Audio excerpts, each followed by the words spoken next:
at the end of the day, if you're in business, you have to be selling something.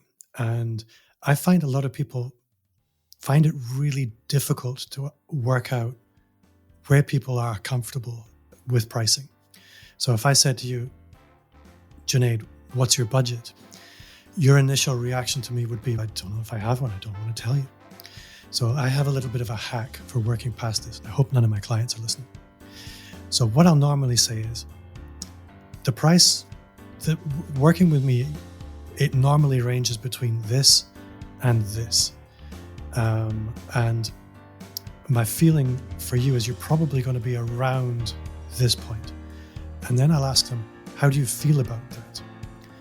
And instead of asking them what the price is, I'm asking them how they feel about a range of prices. And their response to that will tell me where they are in terms of budget. They'll either tell me that entire range doesn't work for me, or they'll say where you had me was probably about right, or they'll say, you know what, I'm really comfortable with. And it gives them some orientation, and it's flawless, never fails.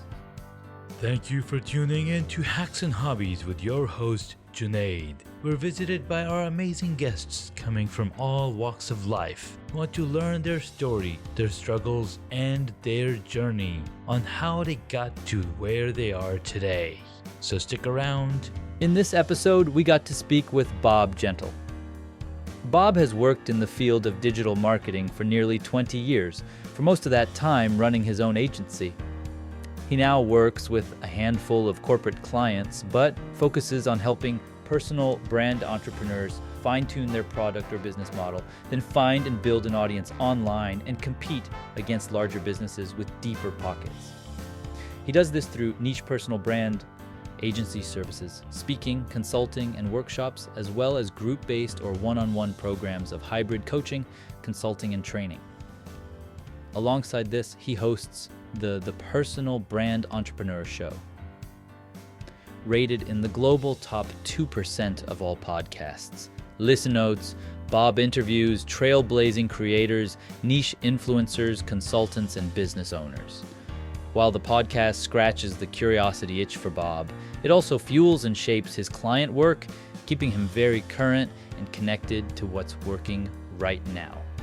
Bob lives in Scotland with his wife, is a keen snowboarder, former search and rescue team leader, and British Army reservist. Tune in for valuable insights and inspiration.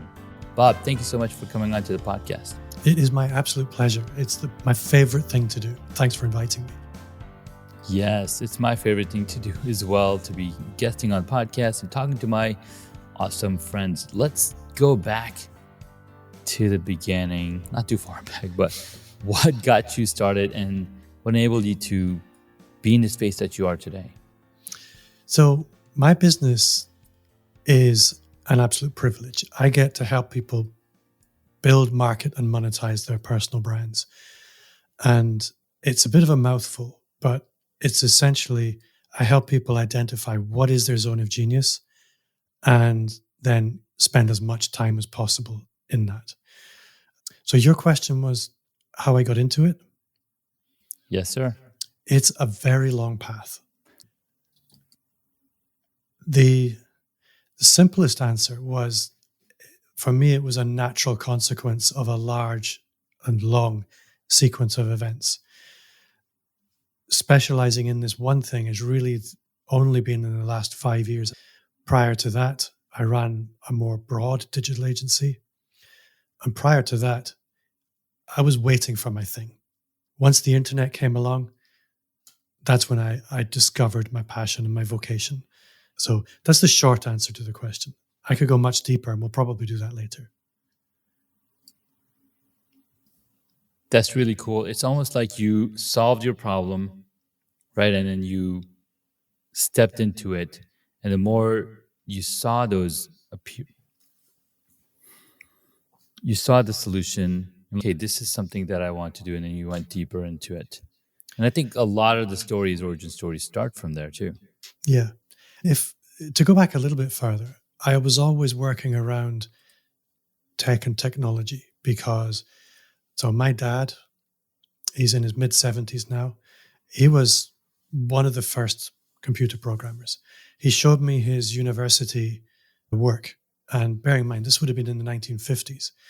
And he was writing software by hand in a book for his main university final piece of work, which is crazy. And then he spent most of his adult life as a developer. So I grew up around this in the 1980s and 1990s. But I was really dyslexic. Dyscalculia was probably my main thing. So I was never going to be a computer programmer. Mm.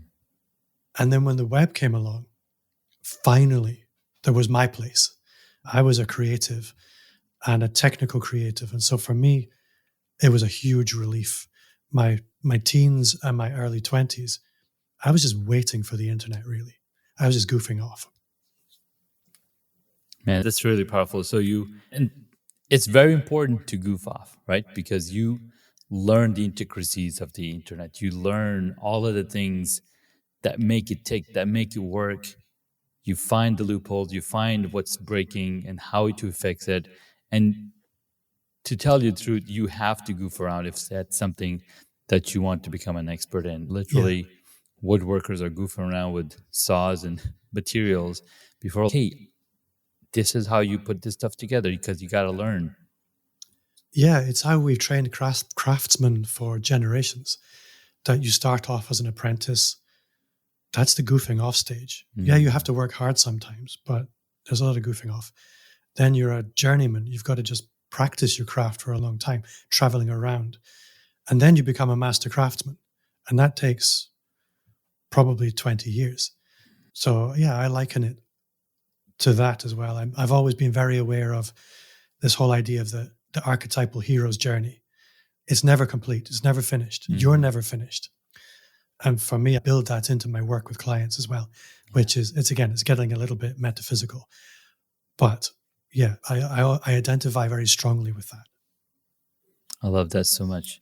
So as a content marketing specialist, that you're helping folks figure out their stories, figure out their personal brand so that they can market themselves, so that they can go out there and share with the world what their story is.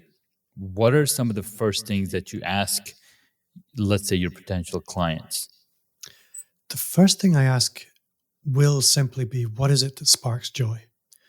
Because, and this, I guess, for your audience specifically, hobbies are going to be something that sparks joy. But not many people are privileged to be doing what they do for joy, for money.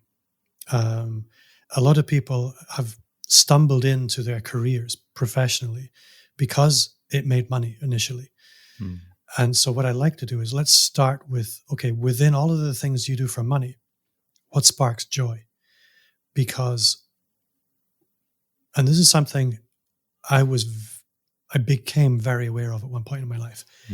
When you, let's say you're a plumber, is a good example. So you're a plumber and you work in a local community as a plumber.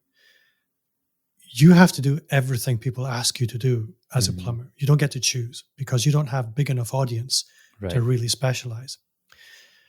But if you're a plumber who just wants to work on a particular kind of, a plumber honestly is not the best example. Actually, if you think about it, a plumber that installs just toilet seats, or a plumber that just installs tubs, their specialty is the tub. Yeah. If your specialty is the tub, you are the best person in the world at this. Then you're not going to have enough people in your city to support you just involved in installing tubs. But you could build an incredible business teaching that one thing online. The internet is a very big place. And when you're moving from your local community, where you maybe have an audience of a couple of 100,000 perhaps, to an audience of potentially billions, everything changes. So understanding, okay, if you could do anything for anyone, because you could, what would that one thing be and who would it be for? Because once you understand the thing that lights you up and the people that light you up, you can start to approach your work differently. And over time, this dream can become a reality. So for me, it's what lights you up And let's work back from how could we turn that into a business? It might take a bit of time, but that's really where I like to start. I love that so much. And so you're going back to the person like, okay, what lights you up? How can this become a story so that we can really go deeper and talk about it? And what are the people that you're helping? And this is, I think, one of the most important things, because I'm teaching entrepreneurship to high school students right now. And one of the topics that we talked about is figuring out the business model canvas. Now, it was a new thing for me when I first read it. But then as I go deeper into it, the first thing in a business model canvas is, but there's a total of 9 blocks. And the first block is a customer segment, understanding that target audience, understanding who is it that's actually going to use my service, and then figuring out what it is that you're going to deliver to them. I think when it comes to the business model canvas, and also young entrepreneurs in particular, to my mind, they're often taught in a way that's slightly wrong-headed. They're often taught to look at, okay, what's a business idea that could work, rather than what's a dream that I have. And the way I like to approach it, so for me, this would be a layer that sits before the business model canvas. It would be, okay, if I give myself,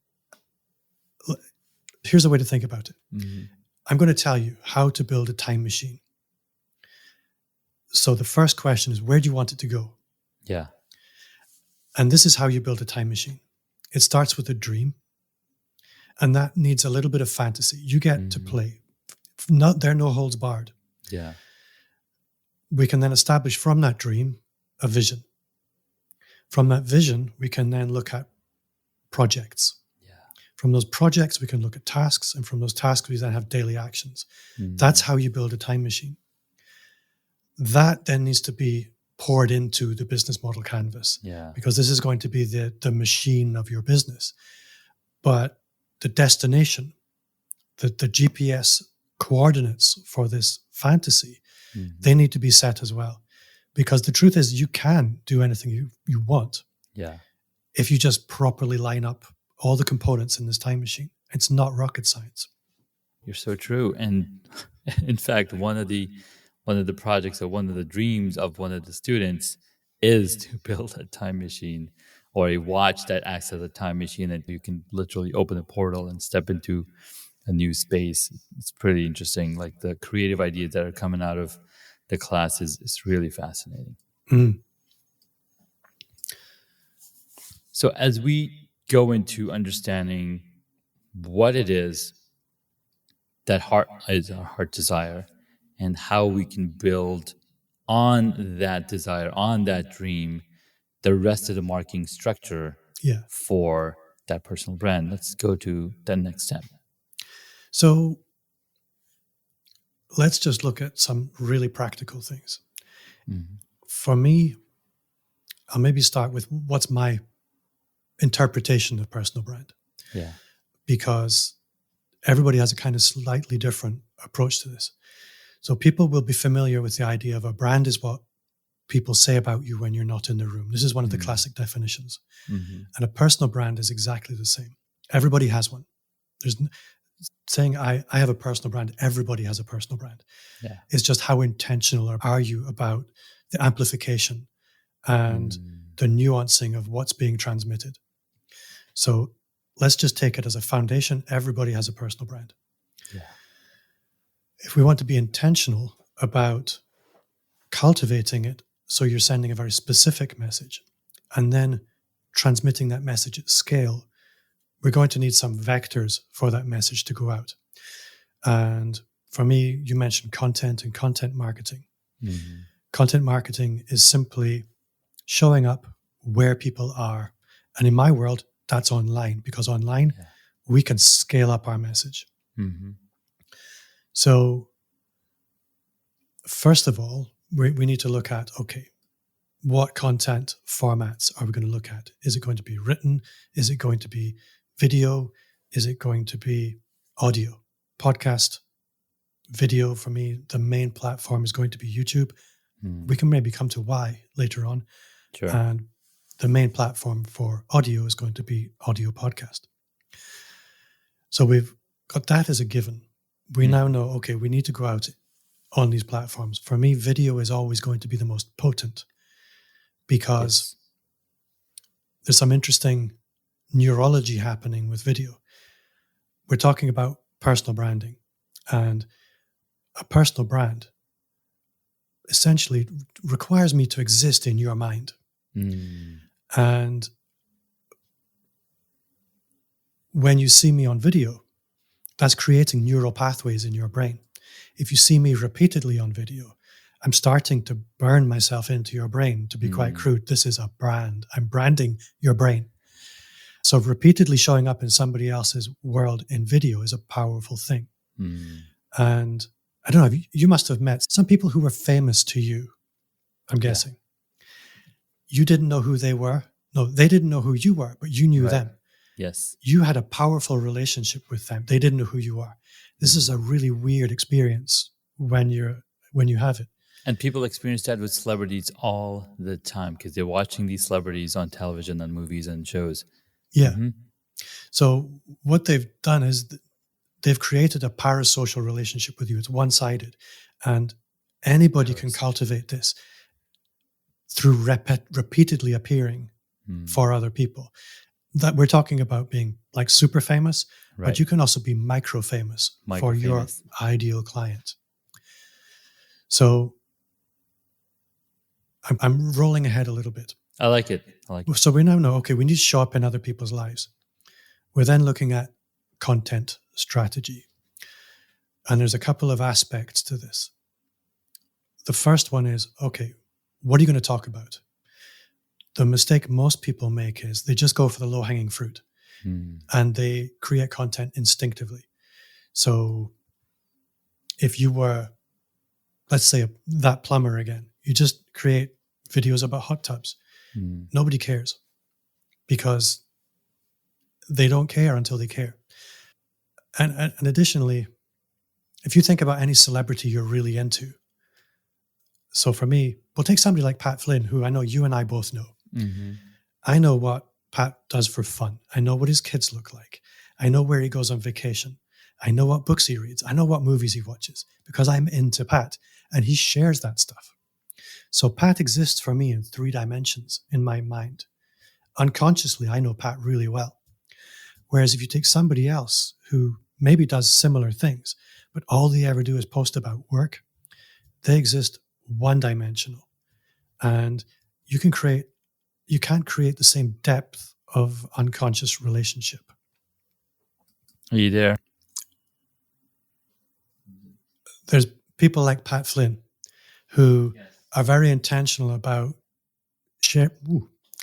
people like Pat Flynn who are very intentional about sharing different aspects so we can have a 3-dimensional relationship with them, where there are others who will more instinctively create very one-dimensional content. And then they wonder why nobody really engages with them. It's because nobody really knows them. So looking at how can we maybe pre-plan a suite of topics that we can turn to more intentionally rather than just creating instinctive content, which tends to be quite limited in its nature. There was one other strategic aspect when it comes to content, which helps a lot of people, because you'll hear a lot of people talking about short form video or long form video on YouTube or search engine optimization or blogging or podcast. And people get really confused and they end up being paralyzed by choice. So I use this framework to try and help people unpack that. People will be familiar with the idea of an investment portfolio. And in an investment portfolio, you'll have short-term investments, medium-term investments, and long-term investments. So for me, the short-term investments when it comes to content, we're really talking about ads. And for most people, that's something for another day. Then we have the medium-term investments. And here we're talking about social media and social networking, TikTok videos, that kind of thing. Because You create the content, you post the content, and within a couple of days, its value evaporates. That's where most people tend to put an awful lot of their effort in, and it feels like a hamster wheel. Additionally, if you're working with agencies, that's mostly where they'll recommend you spend your money, which is, again, a bad idea. The long-term investments, they are really blogging, podcast, and YouTube in that order. And well, maybe not quite in that order, but for me, they're like high interest bank accounts. Every time you invest, the value of your portfolio is going to grow. The longer you invest, the bigger your asset becomes. So for me, for example, I can create no content for a month, 3 months. I'll still be building relationship because people come and listen to the podcast and people watch the YouTube videos. And when you have that long-term investment, you can come back to social media, social content, and repurpose, and it's much, much easier. So those are a couple of ways of thinking about content. Man, I really love that analogy and that parallel because it's so true. And it's interesting that marketing agencies would tell you to focus on the short term investment because that's how they make the massive money, but it's not going to last for you a long time. But I think what has happened over the past couple of years is that platforms are also focusing and sending more traffic on the short-term investments or the short videos. How do we combat that, or do we still do a parallel, or what's the proper way to do it? This is how I would look at it. Yes, the platforms are all suggesting, because these are social media platforms, Facebook, TikTok, LinkedIn, these are social media platforms. They depend on content. So they will all tell you, if you want to perform well, you need to be creating the short form content. And they're not wrong. But what you're not hearing is you need to be making your long-term investment first. So for me, podcast and YouTube would be my main go-tos. Once you've got that locked in, by all means, come back and play in the short form or social content arena. But like any investor, you take care of the long term first. Once you've got that locked in, now you can play with the big boys. You can go and do your speculative stuff. Speculative. I love that so much. And I was just talking to my friend yesterday or the day before, and I was thinking about one specific gentleman, specifically Brendan Kumarasamy. He's been a guest on the podcast. He has a massively successful YouTube channel called Master Talk. And when I met him about 4 years ago, his channel had probably 2,000 subscribers. But what he knew that he wanted to do is post a video every single week on Master Talk, public speaking and whatnot. Yeah. He continued to do that over time. And when Clubhouse hit, he was on Clubhouse literally 14 hours a day, spending a ton of time having these conversations. And guess where the traffic he was sending to? He was sending the traffic to his YouTube channel. He now has 35,000 subscribers on his YouTube channel. He's okay, now that I have this massive stable of long-term investments, I can now dabble. And now he's creating TikTok content, he's creating LinkedIn content, all to support that same thing that he's been talking about for years. Yeah.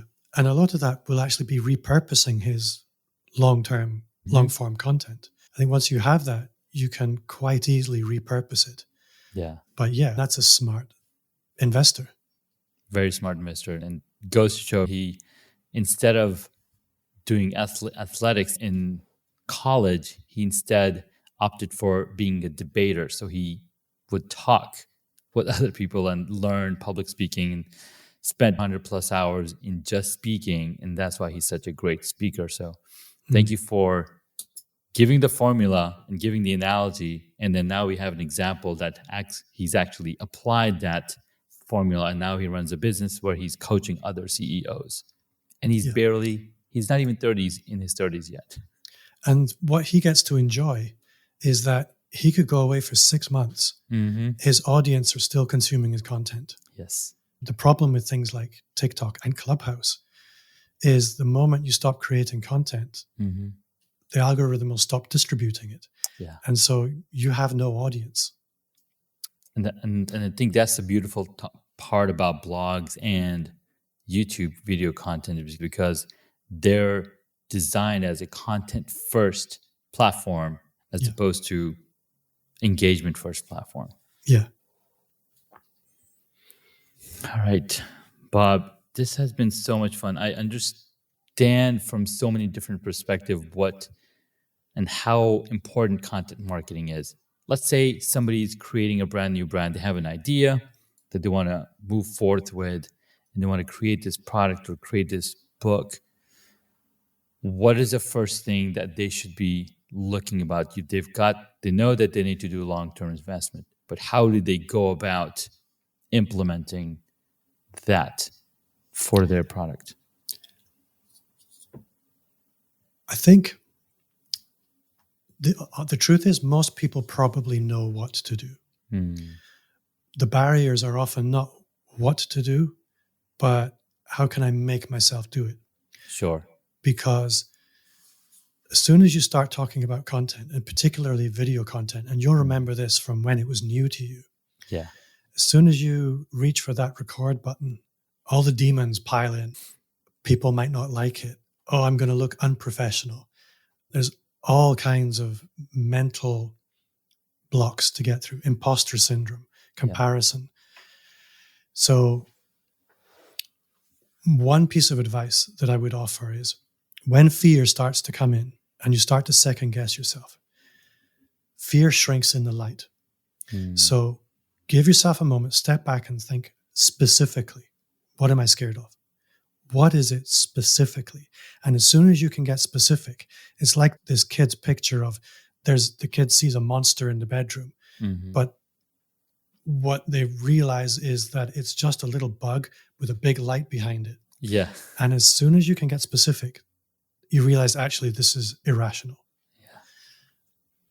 Another thing that I like to use to help people lean into their own authenticity is people worry that people might not like me.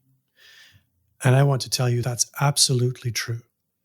Some people will not like you. Probably, and this is me stylizing things a little bit, let's say 1/3 of people are actively going to dislike you. Yeah. Great. 1/3 of people are going to completely ignore you. But 1/3 of people will love you. Yeah. Your job, and this is statistically true of anybody, 1/3 of people that you meet will like you. Your job is just to create content for that 1/3. And if you can do that, something magical happens. That 1/3 grows and they start to connect with you. And suddenly you establish a business where the people who are coming to you like you before you've even met them. And what's even more exciting is you like them too. Yeah. One of my mentors said that your vibe attracts your tribe. If you transmit on an authentic frequency, you're going to attract an audience that are really into you. And when I understood that, I could relax into creating content much more. And it became easy. And you don't really need to worry too much about tech and tactics. Yeah. This for me is it's the key that unlocks the first door.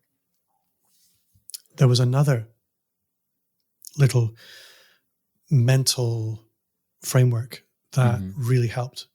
It's a guy called Philip Van Dusen, who he's told me this twice on my podcast.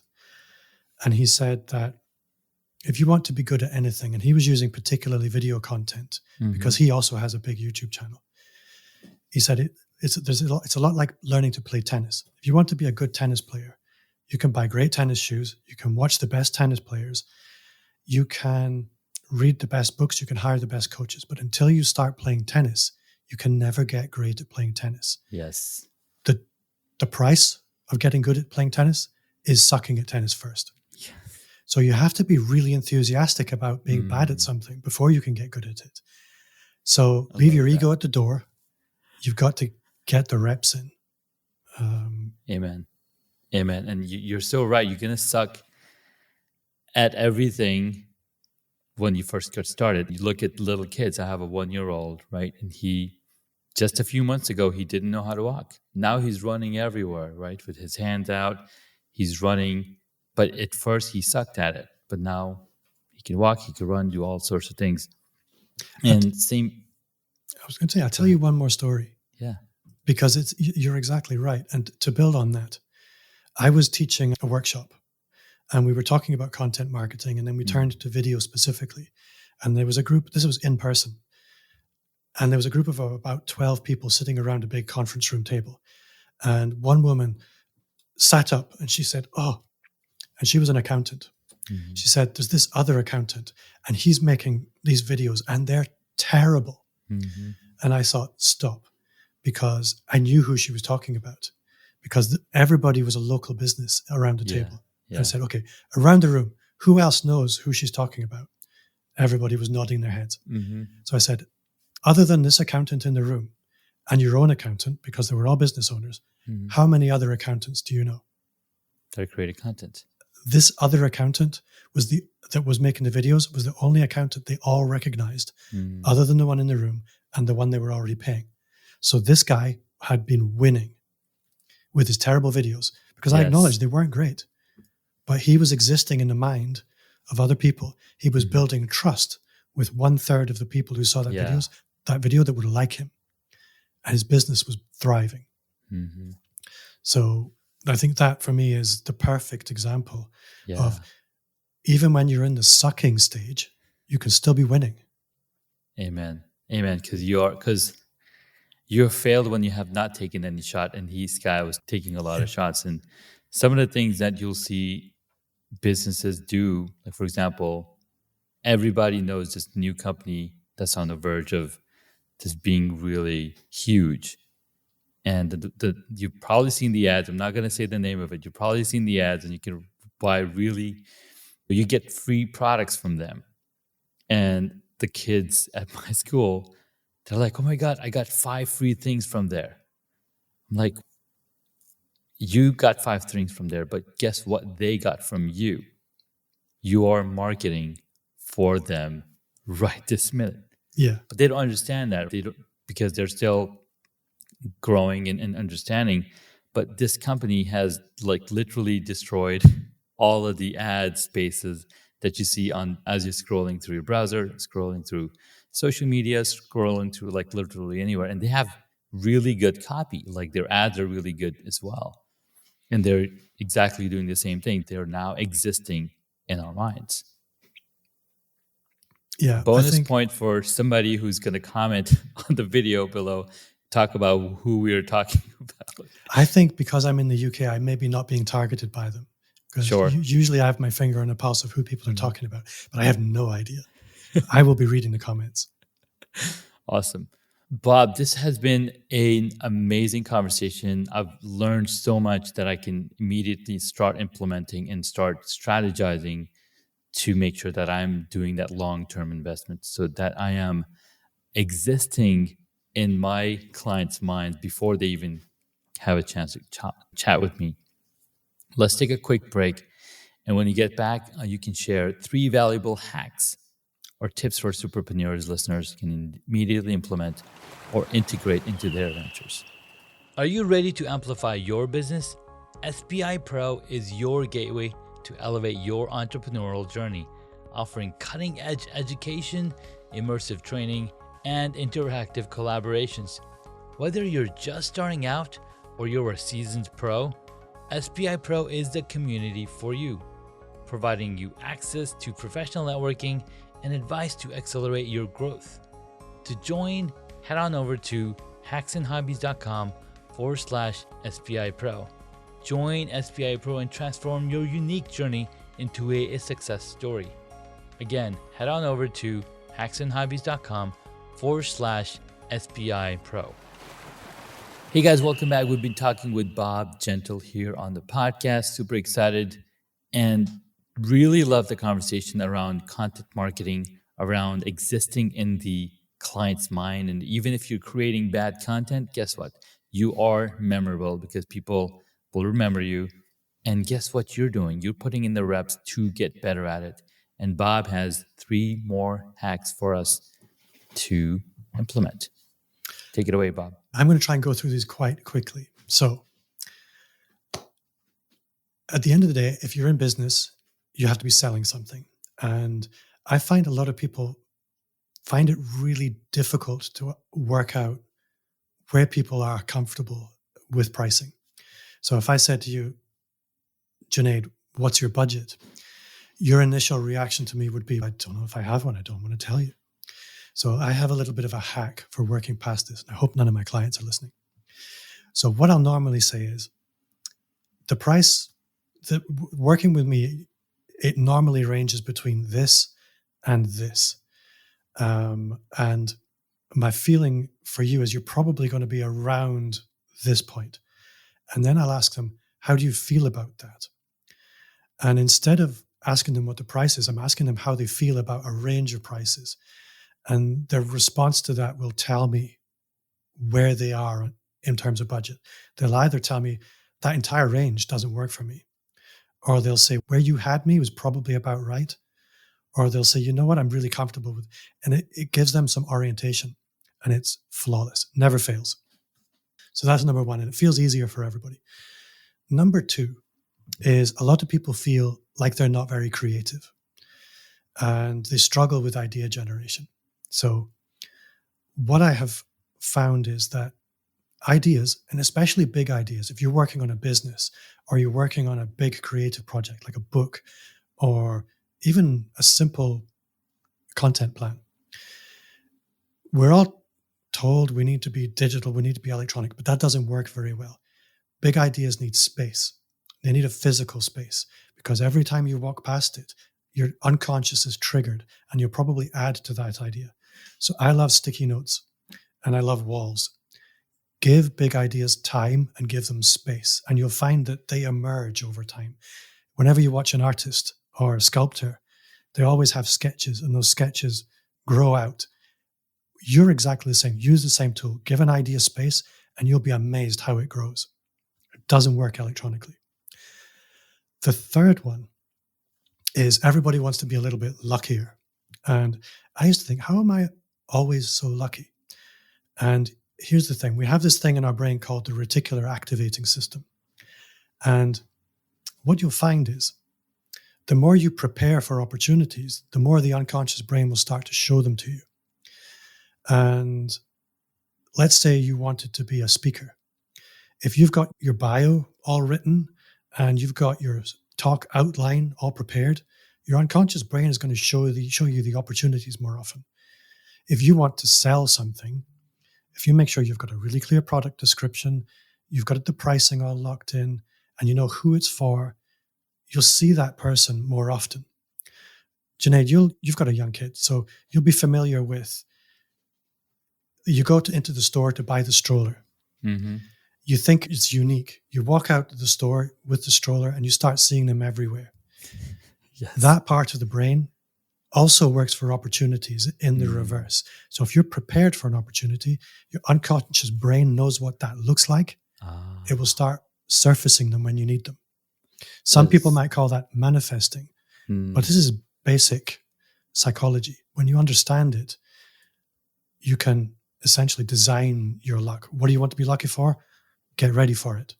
It's this whole thing of the more I practice, the better I get, or something like that.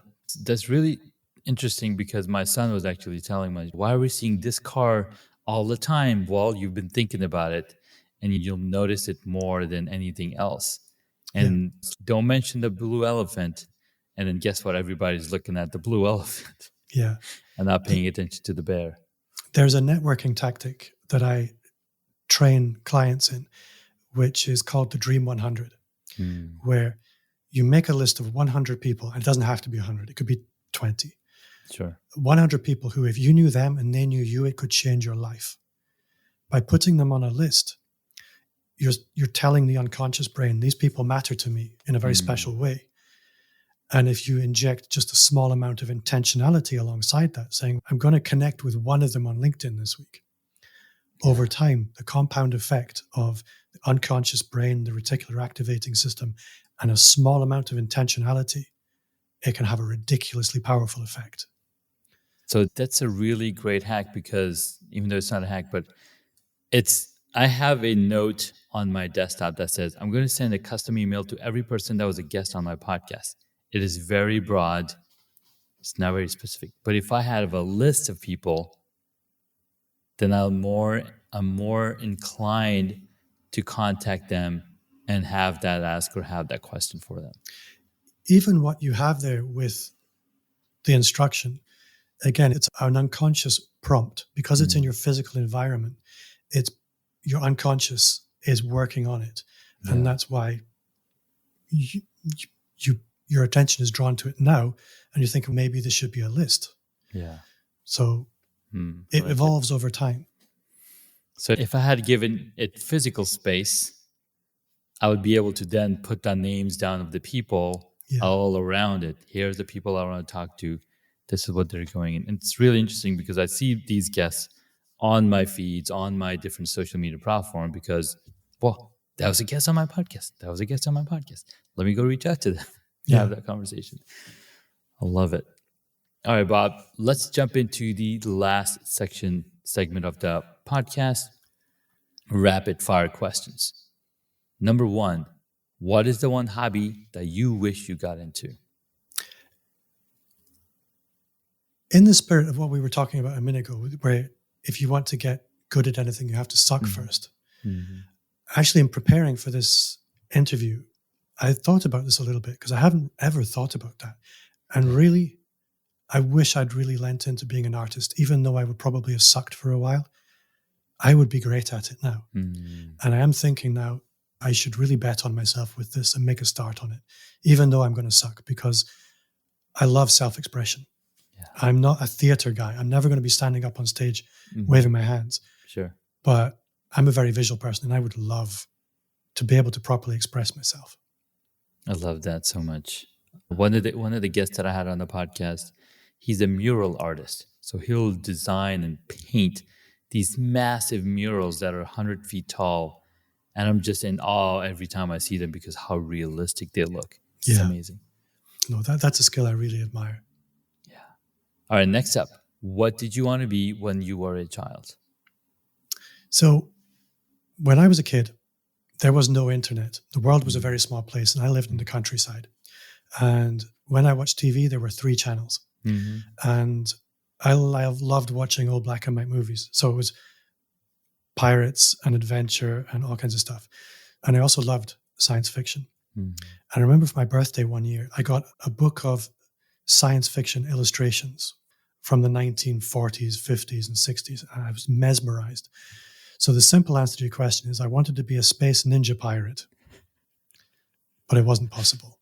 But an adventurer of some kind. And I was so disappointed when I was informed we have explored everything now. You can't be an explorer. Knowing now that's not true, but it's not true. No. I love that. All right, next up, what is your favorite movie or television? My favorite movie is one it seems not very many people have seen it, but it's a Disney movie called Tomorrowland: A World Beyond, which for a lot of people is probably a very strange choice, because I could have had a Stanley Kubrick film or Star Wars. These are all fantastic. But for me, the Tomorrowland movie, it embodies what I think we're here for. It's to make a positive impact. And I absolutely love that film. I find it really difficult to watch, which is strange for a Disney movie. But I absolutely love it. I love that. I'm going to have to check that one out, Tomorrowland, over on Disney+. All right, next up. What movie would you choose if you got to play a character in it? So I really don't know that one. I would really struggle with that. I'm not an actor. I don't really enjoy acting, so I'm not sure I would really want to play anybody. But if you were to play Michelangelo, who is a expressionist or an artist and whatnot. I honestly struggle with the idea of playing other people. This is probably what I'm struggling with. I don't think I would ever want to be an actor, if I'm honest. I find simply being myself is hard enough. Why would I be somebody else when I'm having trouble being myself? I love it. All right, next up, who is your favorite superhero? I love all superheroes. Anybody who knows me well knows sci-fi is life for me. So I know my superheroes really well. But if I had to pick one, I'm thinking, okay, superpowers, for me, that's cheating. So it would have to be Batman. Nice. For a few reasons. I think, number one, he doesn't have to do it. He doesn't need the money. He doesn't need the adulation. He has an inner drive to make a difference. And he manages to turn all this drama and darkness into something positive. For me, Batman, number one. And I'm thinking as an extension of that, almost even more everyman. I don't know if you remember the movie Kick-Ass. I do. Where an ordinary guy Yeah. is just fed up and he wants to make a difference. And he gets beaten up and it hurts, but he keeps going anyway. And he has a fantastic time along the way. So Kick-Ass and Batman, they would be my yin and yang. I love it. And the last one, if you were a board game, what would it be? Oh, I like to keep things simple with a little bit of unpredictability. So I would have to say something as simple as Ludo. Nice. That is a very simple and predictable, but also very strategic game. Yeah, I have learned, I'm quite good at it now. Awesome. I think that game is called Sorry here in the US, but I remember Ludo as the name growing up in Saudi Arabia and Pakistan. Bob, thank you so much. Thank you so much for the conversation, for your insights. And where is the one place that you want people to go to learn more about you? You can find everything from my website, which is amplifyme.agency. But you can also just search Bob Gentle in pretty much any podcast player or browser, and you'll find all my stuff. I'm really easy to find. Awesome. Bob, thank you so much again, and we'll catch you in the next episode. Thank you very much. This is probably the most fun podcast interview I've ever done. Yeah. Despite our technical nonsense, it was really good, and you did an awesome job. Thank you very much. Thank you so much, Bob. I love when people say that I've done a good job because we like being appreciated, and I really appreciate you coming on and teaching me things that I didn't think of from perspective that I didn't know of. Thank you so much. You did an amazing job as a guest as well. No, the pleasure is all mine. Awesome. Thank you so much for taking the time to listen to this episode on Hacks and Hobbies. We absolutely appreciate your contribution.